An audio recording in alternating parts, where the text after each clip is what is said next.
Correge. Hoje, a galera já parte para Bolívia. Deixa eu conversar com ele aqui. Hein, Correge? Ainda tá em Teresópolis, né? Curtindo o friozinho de Teresópolis. Agora a seleção vai para altitude.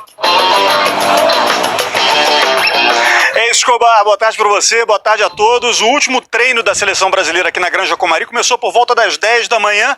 Acabou agora há pouco. Nesse momento, a delegação está almoçando. Por volta das 2h15 da tarde, os ônibus deixam Teresópolis rumo ao Aeroporto Internacional Antônio Carlos Jobim, de onde seguem para Santa Cruz de la Sierra. E aí o Brasil fica lá, nessa cidade, a 400 metros de altitude, até 4 horas antes da partida, quando vai para El Alto, a 4.150 metros de altitude. Informação importante sobre o treino que acabou agora há pouco. O repórter do GE, Bruno Cassus, conseguiu apurar o time que treinou com o Carlo Ancelotti. Tem Alisson no gol, Wesley, Fabrício Bruno, Alex e Caio Henrique. No meio-campo tem Andrei Santos, Bruno Guimarães, Lucas Paquetá. E no ataque, Luiz Henrique, Samuel Lino e Richarlison. Portanto, só 3 jogadores que foram titulares contra o Chile na quinta-feira no Maracanã. Antes disso, teve a entrevista coletiva do técnico Carlo Ancelotti, que já tinha dito que faria muitas mudanças, mas falou também sobre a altitude da Bolívia. Uma novidade para ele. Eu não tenho muita experiência nisso. Só uma vez, no 86, joguei o Mundial.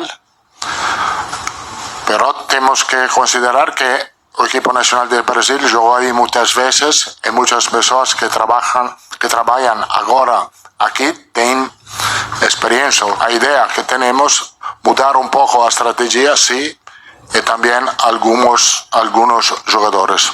Líder, Flamengo se preparando para enfrentar o Juventude domingo pelo Brasileirão. E olha que legal, Arrascaeta e Varela já estão de volta. O Uruguai liberou a dupla antes do fim da data FIFA. O Arrasca tá 100%, meteu o gol, jogou bem, foi super elogiado lá pelo técnico Marcelo Bielsa. E o Varela também mandou bem, mas teve um quadro de pubalgia. Vai ser avaliado então pelo departamento médico do Flamengo. Tomara que não tenha nada demais, né? Vamos para as informações? Já que a gente está em data FIFA, e eu vou ser sincero, não aguento mais a data FIFA, é chato demais. Embora no final de semana eu tenha descansado um pouco mais, vou ser bem sincero. Hoje consegui assistir um filme inteiro, coisa que eu não lembro a última vez que eu tinha conseguido fazer em casa, assim, num final de semana, assistir ele de uma vez só, sabe? Eu sempre assisto parando, porque tem que trabalhar e tal, produzir conteúdo, ir a Maracanã. Hoje não, consegui assistir numa tranquilidade danada, muito bom o filme, inclusive. Data FIFA, vamos começar falando de seleção brasileira, porque Ancelotti no treino de hoje, nesse domingão, o penúltimo antes do duelo com Bolívia na terça, indicou que fará mudanças em todos os setores em treino fechado, tá? Por exemplo, 3 jogadores devem começar a partida. Fabrício Bruno, zagueirão, que hoje é do Cruzeiro, já passou pelo Flamengo. Alexandro, zagueiro, que inclusive passou pela categoria de base do Flamengo. E Lucas Paquetá, outro jogador cria das categorias de base do Flamengo. Esses 3 treinaram entre os titulares. No ataque também deve ter mudança. Fica a expectativa para Samuel Lino, jogador do Flamengo, ser titular. Sobre Lucas Paquetá, a gente fala muito do Luiz Henrique contra o Chile, mas Lucas Paquetá entrou muito bem e eu acho que em breve ele vai se tornar titular dessa seleção brasileira.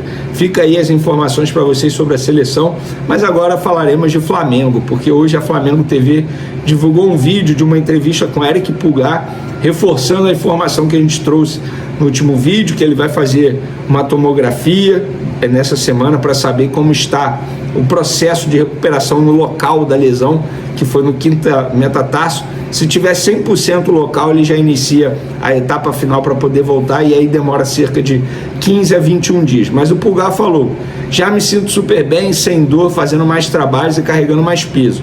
Estou cada vez mais perto de voltar ao campo e ansioso para treinar com o grupo. Nós também estamos ansiosos para ver o Pulgar de volta ao Flamengo. Eu acho que quando o Pulgar ficar à disposição, vai dar um certo alívio ao Felipe Luiz para eventualmente poupar o Jorginho, que hoje para mim é titular absoluto. E aí fica a dúvida: Pulgar, Jorginho e Saul?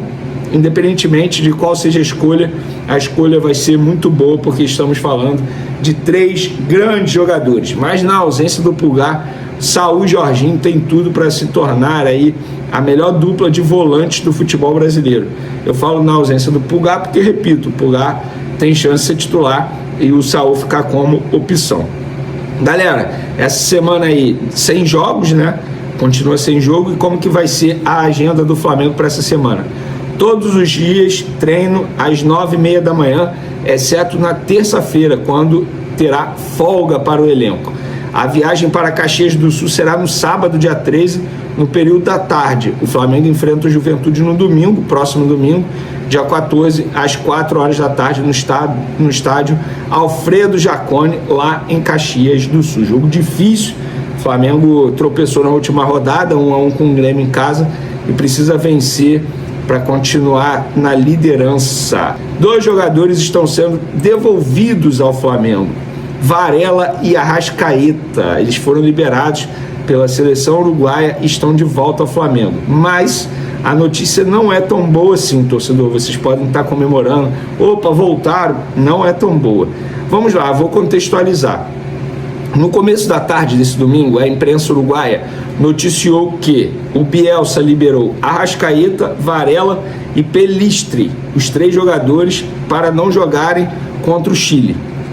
E aí eu fui apurar, confirmei a informação da imprensa uruguaia e eu apurei o seguinte, até publiquei nas minhas redes sociais: Varela apresentou um quadro de pubalgia e será reavaliado pelo Flamengo.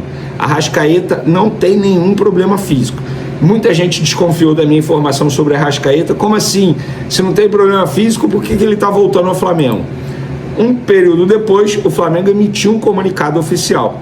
O Clube de Regatas do Flamengo informa que os atletas Guilherme Varela e Georgian de Arrascaeta foram liberados pela seleção uruguaia após contribuírem para a classificação do seu país à Copa do Mundo FIFA 2026.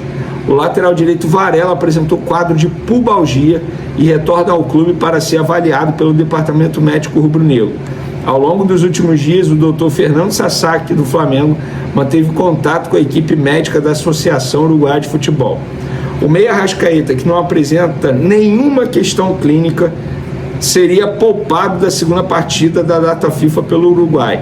Também foi liberado. O Flamengo agradece a preciosa interação e colaboração do Departamento Médico da Seleção Uruguaia de Futebol com o clube. Então, a gente pode ver na nota aí que, diferentemente da relação com o Departamento Médico da Seleção Equatoriana, no caso envolvendo o Plata, agora com a seleção uruguaia é muito diferente.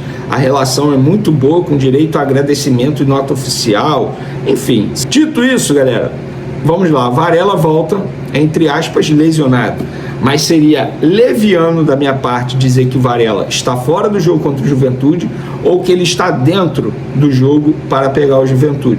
Eu não posso dizer isso, e quem falar algo vai estar, entre aspas, chutando, porque o jogador ainda vai ser reavaliado pelo Departamento Médico do Flamengo. Embora haja uma interação muito bacana entre as 2 equipes médicas, mas o Fernando Sasaki, que é o médico responsável pelo Flamengo, ele precisa avaliar o jogador, realizar exames no jogador. Estamos falando de um quadro de pubalgia. Eu nunca fui jogador de futebol, mas infelizmente já tive um problema no pubis e posso falar para vocês, é complicado demais. E vocês podem conversar com qualquer jogador ou com qualquer ex-jogador que eles vão falar. Se não for a pior lesão, é uma das piores lesões que um jogador pode ter. Muito chato de ser tratado / curado. Se eu tivesse que arriscar um dinheiro, diria: Guilherme Varela está fora do jogo contra o Juventude, porque o Flamengo vai pensar, obviamente, no jogo seguinte, que é o da Libertadores. Mas, eu repito, eu estaria, entre aspas, chutando, arriscando algo, e eu posso errar. Então, torcedor, calma. Não dá para dizer que o Varela está fora, mas também não dá para dizer que o Varela está dentro desse jogo. Para finalizar nosso vídeo, galera, sobre Bruno Henrique, a quantidade de besteira que eu estou lendo nas redes sociais sobre o assunto punição do Bruno Henrique é absurdo. As pessoas estão comparando o caso do Bruno Henrique com o caso dos jogadores que foram punidos no ano passado. Gente, não tem como comparar. É a mesma coisa que comparar banana com maçã. Não dá. São fatos totalmente diferentes. Primeiro, os jogadores que foram punidos no ano passado, alguns banidos, outros 2 anos, outro 1 ano, eles confessaram que participaram de um crime, de uma organização criminosa, digamos assim. O Bruno Henrique não confessou. O Bruno Henrique teve o apoio do Flamengo. Nos outros casos, Muito pelo contrário. Por exemplo, os jogadores do Vila Nova, o próprio Vila Nova fez a denúncia contra os jogadores na ocasião. Nesse caso, se vocês... Isso, galera, eu estou falando não é porque eu acho, é porque eu conversei com advogados que acompanharam de perto, mas que não tem nada a ver com a história. E todos falaram, Vene, olha só, a gente pode discutir se a pena foi leve, se poderia ser uma pena um pouquinho maior e tal, mas comparar os dois casos é um tremendo absurdo. Porque no caso do Bruno Henrique tem apenas indícios, não há prova cabal contra o jogador. Então, você pode reclamar, mas é a justiça, é lei. A gente pode debater se a lei tem que mudar, enfim, isso a gente pode discutir. Agora, dizer que o Bruno Henrique deveria ser punido igual os jogadores do ano passado foram punidos, gente, não precisa ser um advogado. É só você estudar, ouvir, conversar, ler sobre o assunto. Se vocês fizerem isso, aí eu vou aceitar a opinião de vocês. Mas eu vejo muita gente dando muito pitaco, muita opinião, sem entender nada, sem buscar nenhum conhecimento sobre o assunto. Então, para mim, não tem como comparar os casos do ano passado com o caso do Bruno Henrique. E agora, é só uma opinião. Acho errado o Flamengo ir em rede social ficar defendendo o jogador. Porque o jogador, querendo ou não, ele está prejudicando o Flamengo. Ele vai ficar 12 jogos suspenso. 12 jogos suspenso. Será que o Flamengo vai parar de pagá-lo ou vai pagar de uma maneira proporcional durante esse período da suspensão? Porque tem isso também.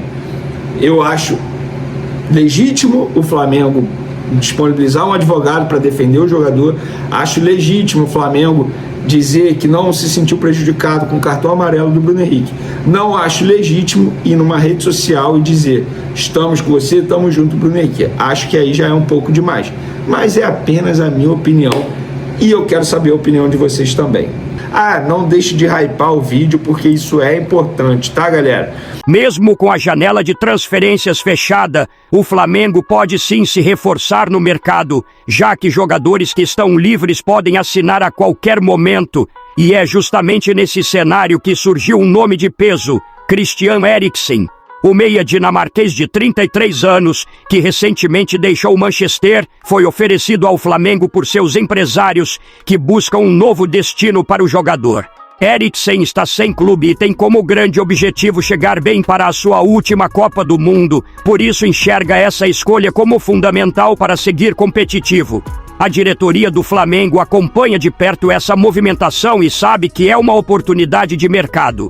Felipe Luiz, que conhece bem o futebol europeu, gosta muito das características de Eriksen, um jogador de passe refinado, de excelente visão de jogo e capaz de decidir partidas em jogadas de bola parada.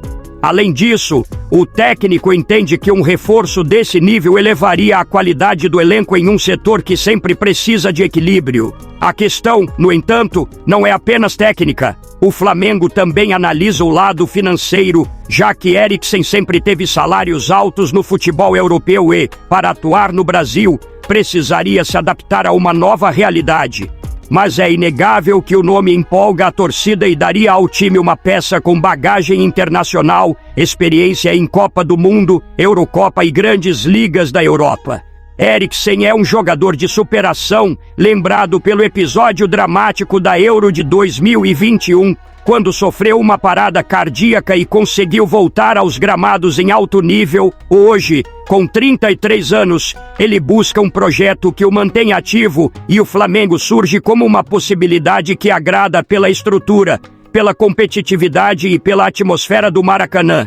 Agora eu quero saber a opinião de vocês. Eriksen será um bom reforço?